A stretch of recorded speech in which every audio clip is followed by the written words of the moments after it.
casa. Vamos a repasar varios temitas que hacen a la Constitución Nacional y que son temas que, esto es lo que me gusta, siempre estuvieron y fueron como los pendientes. Administración tras administración hay temas que son siempre pendientes. ¿Qué chance tiene realmente el Uruguay de trascender esa categoría de pendientes y concretarse, implementar cosas que solucionen el problema? Bueno, vamos a debatirlo hoy, porque arrancamos con vivienda, con el gran desafío que tiene este país y ha tenido históricamente con la vivienda, siendo tan pocos, a su vez, ¿no? Eso es la paradoja. Somos pocos y hay cosas que no se han podido resolver. Gobierno tras gobierno, insisto, acá quien quiera politizar el tema sería como ridículo, porque es una deuda que lleva muchísimos años a nuestro país. Yo sé que ya está Margarí poniendo carita de discrepa, tiene todo el derecho, bueno, para eso está aquí para opinar, ¿no? Así que nos acompaña como invitado para el día de hoy Gustavo González, secretario general de FUCBAM. ¿Cómo le va? Buenas tardes, un gusto estar con ustedes. Bien, después usted me dirá qué opina, si quiere, desde lo político partidario, pero en definitiva que el Uruguay tiene un déficit y una deuda con muchos uruguayos y uruguayas por el tema de vivienda, eso es innegable y tiene mucho más años que incluso que el regreso a la democracia. Pero lo que sí es cierto es que hoy por hoy hay una propuesta o hay un comunicado o una expresión, algo que se ha dicho explícitamente por parte de este Ministerio de Vivienda, que es, bueno, por ejemplo, el permitir que se pueda construir con sistemas no tradicionales, que eso abarataría, son medidas concretas, ¿no? Muchísima abarataría la construcción del metro cuadrado y sería mucho más accesible para muchas personas poder construir. Y además, bueno, no solo eso, ¿no? Pero también poder solucionar el tema de los asentamientos, el Estado poniendo el terreno, quién pagaría los costos de la construcción. Bueno, dicen que no los beneficiarios, pero alguien los tendría que pagar. En fin, empieza a ponerse cosas sobre la mesa. A mí me gustaría primero una reflexión general suya sobre, bueno, la vivienda en el Uruguay y después sí, ir en concreto a algunas de las medidas que se están proponiendo y su análisis de las mismas. Bueno, yo agradezco que se ponga en agenda y en un programa como el de ustedes un tema como la vivienda. Lo primero que hay que tener claro, y es interesante lo que decían de que somos pocos habitantes. Sí. Bueno, este país tiene una ley maravillosa del año 68.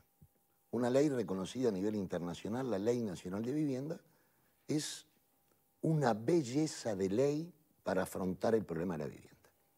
Y los legisladores de la época la aprobaron y tenía un eje central que sin eso no podemos hablar de abatir déficits habitacionales, generar un Fondo Nacional de Vivienda específico. Recuerdan el timbre de vivienda, luego el 1% de los trabajadores, el 1% de las patronales, y se creó un Fondo Nacional de Vivienda. Ese fondo se liquidó, lamentablemente, ustedes recordarán cuando la crisis del 2002, que el propio ministro Echugarri, hoy ya fallecido, salió a decir que FUCBAM tenía razón, que el agujero negro se había comido 220 millones de dólares del Fondo Nacional de Vivienda, que nos llegó a hacer una marcha a Punta del Este y demás. Luego de eso, no se reconstruyó nunca el Fondo Nacional de Vivienda. ¿Cómo opera? Opera con partidas presupuestarias, escuálidas todas ellas, el 0,5. Entonces, con eso, acá lo que hay que tener claro es que el Estado tiene que tener un fondo específico para la vivienda.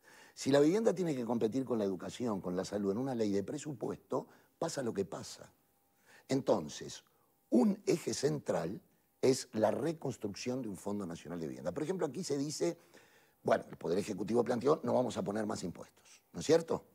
Bien, nosotros hicimos una propuesta, inclusive a la ministra, ¿A la actual ministra? Sí, a la actual ministra, y que lo vio con buenos ojos y dijo que lo está estudiando. ¿Cuál? Fíjense que afectando el 0,1, repito, 0,1 del impuesto al patrimonio, la ministra de Vivienda tendría 160 millones de dólares anuales. Interesantísimo. Y el 0,1.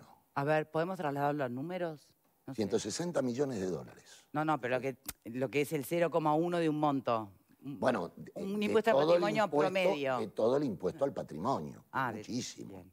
No, pero el 0,1 es nada del impuesto que ya tiene. Es nada del bolsillo de la gente, digamos. No. Esas las grandes De la gente que paga el impuesto al patrimonio. Exacto, Recordemos que no lo paga todo el mundo. Exactamente. Mm. Entonces eso sería una... Paga Ella que lo puede. vio Bien. con buenos ojos. Bueno, pero puede haber otras. Puede haber a las transacciones inmobiliarias, un impuesto... En fin, lo que hay que reconstruir es un Fondo Nacional de Vivienda. Sin eso, perdónenme, es todo discurso. Por eso tú decías que administración tras administración no se ha podido atacar un problema que seguimos, la aguja no se mueve, entre 70, 80 mil unidades habitacionales de déficit. Entonces, realmente, ¿es imposible? No, pero tiene que haber una política de Estado hacia eso. Hoy yo escuchaba, por ejemplo, que se va a declarar emergencia habitacional. Sí. Bueno, yo me alegro que la consigna de FUPAN del año 89, la vivienda emergencia nacional, después de muchos años, pero alguien la toma. Ahora, para resolver el problema de la emergencia hay que tener dinero. Y fíjense una cosa, en este país hay una ley llamada de vivienda promovida, mal llamada ley de interés social, que exonera en 1.170 millones de dólares, 1.170 millones de dólares a la industria de la construcción, para hacer viviendas de 130 a 160 mil dólares. ¿Ustedes creen que algún trabajador puede entrar a una vivienda Bueno, de 100? eso es todo un tema, evidentemente. Bueno, pero ahí, claro, había una hiciéramos esa contradicción flagrante exoneración, en esa postura. el Estado podría hacerse dinero. Entonces, para Al nosotros... final, ¿a quién beneficiaba todo ese plan de vivienda promovida social? No, benefició a los constructores. Exactamente, y a la promoción privada. Por eso... No a las personas que veían, mira, aparentemente nos van a exonerar de algo, a ver. No, ahí no corre. Igual que, por ejemplo, tú mencionabas, Victoria, el tema de los asentamientos irregulares. Bueno, este es un tema grave. Ustedes se acuerdan que antes se le decía cantegriles, en forma peyorativa, en honor al cantegril de Punta del Este. Bueno, eran pocos, en Uruguay eran pocos, pero hubo una explosión en los 90 de los asentamientos irregulares, producto de que la vivienda no se resolvía para los sectores más modestos de la población. Y querer encarar el problema de los asentamientos irregulares implica una política global del Estado, porque en el asentamiento irregular no está solamente el problema de la vivienda. Hay una serie de problemas, son sectores de pobreza, extrema pobreza y demás. Entonces, encarar ese tema implica una fuerte política estatal y que sin duda va a tener que tener subsidio para esos sectores. Pero uno podría argumentar, bueno, sí, es verdad que implica una política global erradicar un asentamiento, pero el Estado hoy tiene brazos que van para justamente dar esos otros abordajes, desde el MIDES al BPS a un montón de otros brazos de ayuda. Pero estaría faltando que tengan vivienda. Claro, y además no se olviden que en marzo del 2019 hubo un recorte al presupuesto anterior del 15%. Y en la ley de presupuesto le sumaron un 17%. Quiere decir que dejaron a la ministra Irene Moreira sin plata. Entonces, brazos hay, Victoria, pero el problema de la vivienda... Siempre se vuelve el cuello de botella, es el recurso económico. Plata, no hay otra... Sería muy lindo acá decir, no, pero si hacemos tal... Reconstruir... Yo no sé quién aquí paga, por ejemplo, impuesto a patrimonio, ni me interesan, acá es personalísimo, pero digo, este lado no. ¿creen que cualquiera estaría dispuesto a dar ese 0,01% en pos de la recreación de un fondo de vivienda? Pero esto no se trata de estar dispuestos. ¿Vos estás dispuesta a pagar el IRPF que pagás o la cantidad de impuestos que pagamos? Se trata de políticas de Estado y voluntad política. Ya lo sé, pero hay decisiones que toma un gobierno de turno o que no toma por el costo político que muchas veces pero el costo político es o aplicar el impuesto, este porcentaje que sería de incremento a un impuesto que ya existe en definitiva. Claro, existe. O reasignar ese recurso que tal vez ahora va a rentas generales, no sé a dónde va. Bueno, capaz que es eso, capaz que ni siquiera es incrementar, sino redireccionar determinados recursos que ya están. Sí, yo lo que quiero dejar claro es que no se puede tener una política habitacional con partidas presupuestarias. Claro. Tiene que hacerse lo que se dijo en el año 68 en este país y funcionó,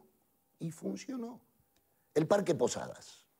¿Y por qué no se planteó Fondo antes? Nacional de Vivienda. Las cooperativas de vivienda. Sí. Fondo Nacional de Vivienda. González, ¿y por qué no se reclamó antes No. la reinstauración del Fondo de Vivienda No, como un canal puntual de financiamiento? Si lo habremos denunciado, que hicimos una marcha a Punta del Este en enero del 2003 con 172 detenidos de FUCBAN que no nos dejaron entrar. Cuando desaparecieron... Pero pasaron, ¿cuántos años? Muchos años, siempre lo hemos planteado. Y se lo planteamos a la ministra. Hay que reconstruir el Fondo Nacional de Vivienda. De lo contrario, ustedes pueden invitar a los diputados acá, a los senadores. Puedo hablar yo como dirigente social, pero no hay salida.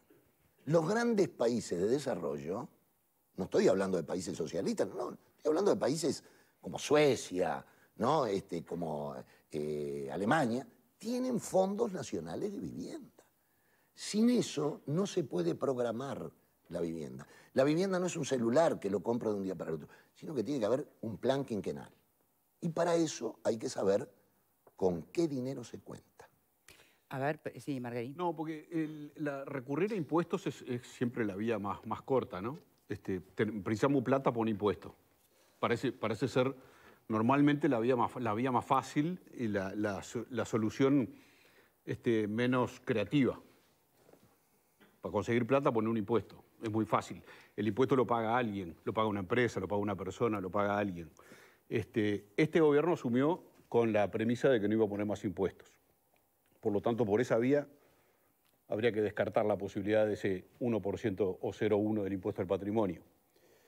Hay una solución que está planteando el Ministerio de Vivienda, que yo quería preguntarle cómo la ve. Una es enajenar, vender edificios, propiedades prescindentes del Estado, algunas que están desocupadas, terrenos incluso, otras que se podrían racionalizar su uso en otros edificios y vender y generar, que es una propuesta, generar un fideicomiso con ese dinero para financiar los planes de vivienda. Esa es una forma de dotarlo de recursos, ¿no? Que no pasa por los impuestos. Y la otra es generar un fideicomiso público-privado, en este caso con las constructoras, que aspiran a llegar a 6.600 millones de pesos, que son dos vías para dotar de recursos al Fondo de Vivienda y poder cumplir con los objetivos. ¿Qué le parecen esas alternativas? Todas las vías, como tú decís, pueden ser estas, pueden ser otras. Ahora, el fideicomiso va a tener 2/3 de capital del Estado, 1/3 de las empresas, y van a construir las empresas. Pero además se dice que van a hacer con ese fideicomiso... ¿Pero cuál sería el problema? Con ese fideicomiso, se intenta, por lo que han planteado, tener como objetivo la clase media baja. Perfecto. Con el segundo. Sí. Con el de las público-privadas. Exacto. No con el primero. Perfecto. Pero, yo digo, si recortamos la ley presupuestal que son de arcas del Estado para vivienda, y vamos a invertir los 2/3 para esto, es complejo el tema. Ojalá, lo de las viviendas, lo de las residencias, 2 temas. Las residencias, que pueden estar obsoletas y demás, bueno, hemos reciclado, se puede. Hay algunas que se pueden vender, y si eso va a ser para vivienda, excelente. Hay terrenos, hay Hay campos, terrenos. hay muchos, Sí, muchos bienes ociosos. Bueno, terrenos hay, pero no hay cartera de tierras a nivel nacional. Lo que usted dice es fundamental. ¿Pero usted no está de acuerdo con esa iniciativa de enajenar bienes prescindentes del ¿Cómo no Estado? voy a estar de acuerdo? Estoy de acuerdo. Estoy diciendo, pero por ejemplo, tú dices del suelo. Bueno, sensacional que se tenga una cartera de tierras a nivel nacional. Nosotros lo hemos planteado, tanto de inmuebles como de terrenos. En eso estamos totalmente de acuerdo. Totalmente de acuerdo. El problema del suelo es también un problema para todo el que construye. Sin tierra no se puede construir, ¿no es cierto? Y ahí está el costo, todo lo que tiene el terreno. Pero nosotros tenemos una cartera de tierra municipal, no solo en Montevideo, en Soriano, en Paysandú, en Montevideo, que ha dado muy buenos frutos.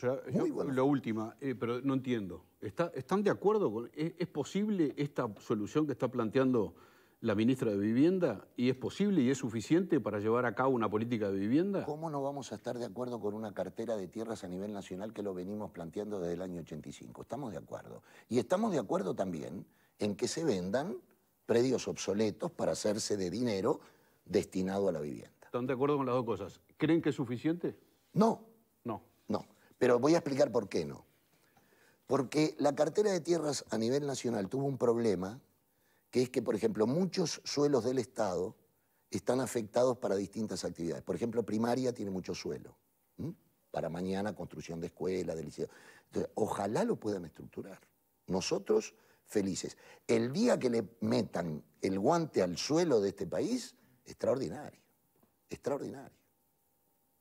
Bien, ¿alguien más tiene una mirada o una pregunta sobre a mí esto? me parece que esta charla, que es muy bienvenida y que tiene una trazabilidad histórica impresionante, yo creo que hay que contextualizarla en algo que, por lo menos desde mi perspectiva, es primero y principal, y tiene que ver con el artículo 45 de la Constitución. Todo habitante de la República tiene derecho a una vivienda decorosa.